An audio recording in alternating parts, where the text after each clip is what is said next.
Sob a tempestade. Leatherhead encontra-se a cerca de 20 quilômetros de distância de Maybury Hill. O aroma do feno pairava sobre os prados viçosos das imediações de Pirford, e multidões de rosas bravas davam frescura e alegria às sébéis que bordavam a estrada. O tiroteio pesado que se ouvira enquanto descíamos Maybury Hill cessara tão abruptamente como tinha começado, restituindo à tarde a sua placidez. Chegamos a Leatherhead sem incidentes, cerca das 9 horas. Dei 1 hora de descanso ao cavalo enquanto ceava com os meus primos e recomendava à minha mulher que tivesse cuidado. A minha mulher manteve-se estranhamente silenciosa durante a viagem e parecia deprimida por maus presságios. Tentei serená-la, salientando que os marcianos estavam amarrados ao fosso pelo seu peso e, quando muito, poderiam percorrer uma pequena distância. No entanto, ela limitou-se a responder-me por monossílabos. Se não fosse a promessa que eu fizera ao estalajadeiro, estou certo de que ela teria instado comigo a ficar nessa noite em Leatherhead. Oxalá tivesse ficado. Lembra-me de que o seu rosto estava muito pálido quando parti. Por meu lado, estivera febrilmente excitado durante todo o dia. Alguma coisa muito semelhante à febre da guerra que se propaga ocasionalmente numa comunidade civilizada instilara-se-me no sangue e no coração. Não lamentava muito ter de regressar a Maybury nessa noite. Receava mesmo que a última fuzilaria que ouvira significasse o extermínio dos invasores marcianos. Só posso exprimir o meu estado de espírito dizendo que queria estar presente quando morressem. Eram cerca das 11 horas quando iniciei a viagem de regresso. A noite estava inesperadamente sombria. Depois de atravessar o corredor iluminado da casa dos meus primos, parecia realmente negra e estava tão quente e abafada como o dia. As nuvens deslocavam-se rapidamente, embora nenhum sopro de vento agitasse os arbustos que nos cercavam. O criado do meu primo acendeu ambas as luzes do cabriolé. Felizmente, eu conhecia bem a estrada. A minha mulher ficou sob a luz da porta de entrada e observou-me enquanto eu tomava lugar no veículo. Em seguida, voltou-se bruscamente e entrou, enquanto os meus primos me desejavam boa viagem. A princípio, senti-me um pouco deprimido, contagiado pelos receios da minha mulher, mas em breve os meus pensamentos se orientaram para os marcianos. Nesse momento, desconhecia inteiramente o decurso do combate da tarde. Nem sequer conhecia as circunstâncias que tinham precipitado o conflito. Quando atravessei o Can, pois foi este o caminho que tomei, em vez de Sandy Old Walking, avistei a oeste, na linha do horizonte, um clarão vermelho sangue que se elevava lentamente à medida que me aproximava. As nuvens da trovoada que ameaçava explodir entremeavam-se ali com massas de fumaça negra e vermelho. Ripley Street estava deserta e, com exceção de uma ou outra janela iluminada, a vila não mostrava nenhum sinais de vida, mas dificilmente evitei um acidente na curva da estrada, onde se encontrava um grupo de pessoas de costas voltadas para mim. Não me disseram nada quando passei. Desconheço o que sabiam acerca do que acontecera na colina, nem se as casas silenciosas por que passava dormiam tranquilamente, ou se achavam abandonadas e vazias, ou se os seus moradores perscrutavam, aterrorizados e vigilantes, o terror da noite. Desde Ripley até Pirford, atravessei o vale de Wey e perdi de vista o clarão vermelho. Ao subir a pequena colina perto da igreja de Pirford, descobri-o de novo. As árvores que me cercavam estremeciam sob as primeiras ameaças da tempestade que se aproximava. Ouvi bater a meia-noite na igreja de Pirford. Em seguida, vi a silhueta de Maybury Hill, com as copas das árvores e os telhados desenhando-se, negros, no fundo vermelho. Precisamente no momento em que observava isto, um clarão verde claro iluminou a estrada e mostrou os distantes basques para os lados de Adlestone. Senti um puxão nos rins. As nuvens pareciam ter sido trespassadas por um fio de chamas verdes, que iluminara de súbito a sua massa confusa e caíra no campo, à minha esquerda. Era a terceira estrela cadente. Imediatamente a seguir a sua aparição, de um violeta ofuscante por contraste, luziu o primeiro relâmpago da trovoada e o trovão rebombou por cima da minha cabeça como um foguete. O cavalo tomou o freio nos dentes e disparou. Descemos o declive suave que parte do sopé de Maybury Hill. Mal começou a relampejar, os relâmpagos seguiram-se numa sucessão tão rápida como jamais vira. Os trovões, logo a seguir uns aos outros e com um estranho acompanhamento de estrondos, atuavam mais como o trabalho de uma gigantesca máquina elétrica do que como as habituais reverberações detonantes da trovoada. A luz fulgurante ofuscava e perturbava a vista, e um granizo miúdo golpeou-me violentamente o rosto quando descia a ladeira. De início, pouco mais via do que a estrada diante de mim, e, depois, a minha atenção foi despertada bruscamente por alguma coisa que descia rapidamente pelo declive oposto de Maybury Hill. A princípio pensei tratar-se do telhado molhado de uma casa, mas um relâmpago e logo outro mostraram que se achava em rápido movimento de rotação. Era uma visão ilusória e em um momento de escuridão desconcertante, e a seguir, sob um relâmpago tão intenso como a luz do dia, as massas vermelhas do orfanato, próximo do topo da colina, as copas verdes dos pinheiros e aquele objeto discutível, aparecerão nítidos, distintos e brilhantes. E a coisa que eu vi? Como poderei descrevê-la? Um trípode monstruoso, maior do que muitas casas, passando por cima dos jovens pinheiros, esmagando-os ao passo que caminhava, um engenho móvel de metal luzente, caminhando agora através do urzal, pendiam dele cabos articulados de aço e o estrépito produzido pela sua passagem misturava-se com o rebombar do trovão. Viu-se nitidamente sob um relâmpago, com 2 pés no ar, e desaparecer e reaparecer quase instantaneamente, quando relampejou de novo, uns 100 metros mais perto. Imagine um banco de ordenhar, balançando e rolando com violência ao longo do solo. Foi esta a impressão que os relâmpagos deram nesse momento. Mas em vez de um banco de ordenhar, imagine-se um grande corpo mecânico sobre uma plataforma trípode.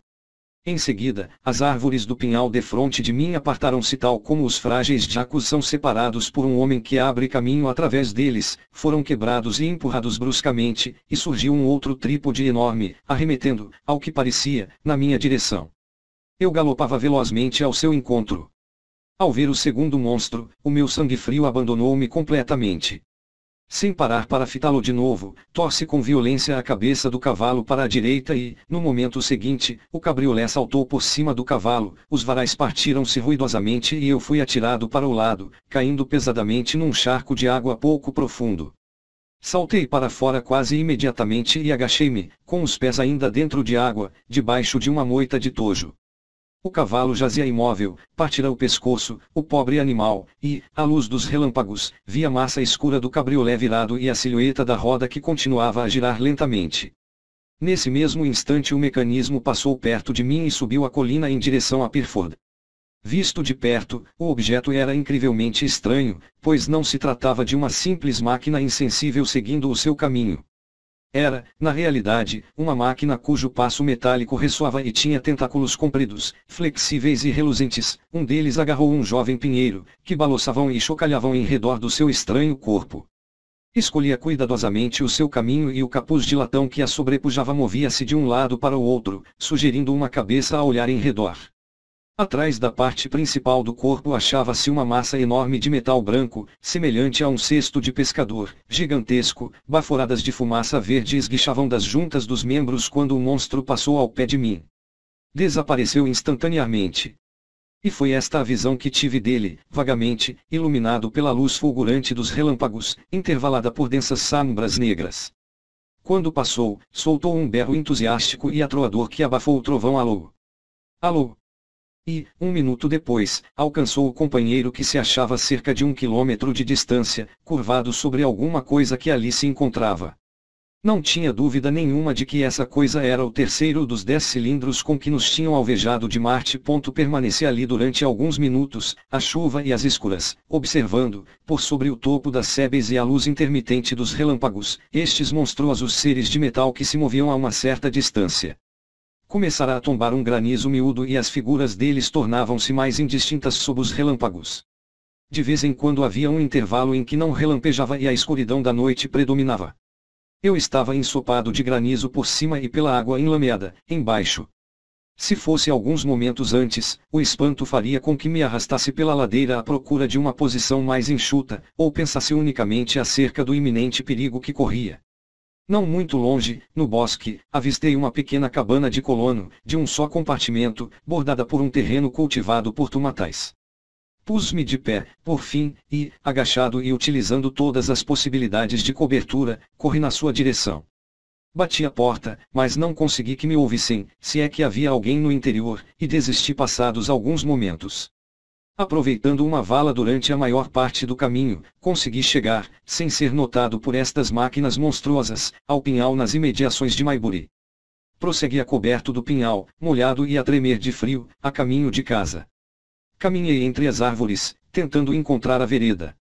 Na verdade, fazia muito escuro no bosque, pois os relâmpagos eram agora menos frequentes e o granizo caía torrencialmente, em grossas cordas, entre as aberturas da folhagem densa. Se tivesse compreendido inteiramente o significado de todas as coisas que vira, teria feito um desvio, encaminhando-me de Byfleet para Chobão e, assim, ter-me-ia juntado à minha mulher em Leatherhead. Mas, nessa noite, a estranheza das coisas que me envolviam e as minhas más condições físicas me impediram, pois estava ferido, cansado, molhado até aos ossos, ensurdecido e cego pela tempestade. Tinha uma vaga ideia de continuar o meu caminho para casa e esse era o meu único objetivo.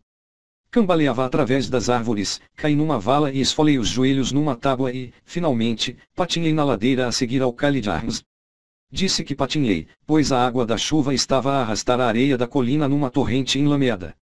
Na escuridão, um homem chocou comigo e fez-me cambalear. Soltou um grito de terror, saltou para o lado e acelerou o passo antes que eu me recompusesse o bastante para lhe dirigir a palavra. A violência da tempestade era tal, neste sítio, que se me tornou muito difícil subir a colina. Passei rente a uma cerca, à esquerda, e continuei ao longo das suas paliçadas. Perto do topo, tropecei em qualquer coisa macia e, à luz de um relâmpago, vi, entre os meus pés, um monte de fino tecido negro e um par de botas.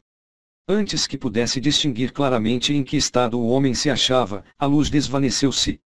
Permaneci ao pé dele, aguardando outro relâmpago. Quando este se verificou, vi que se tratava de um homem robusto, envergando roupas baratas mas não miseráveis, com a cabeça debaixo do corpo.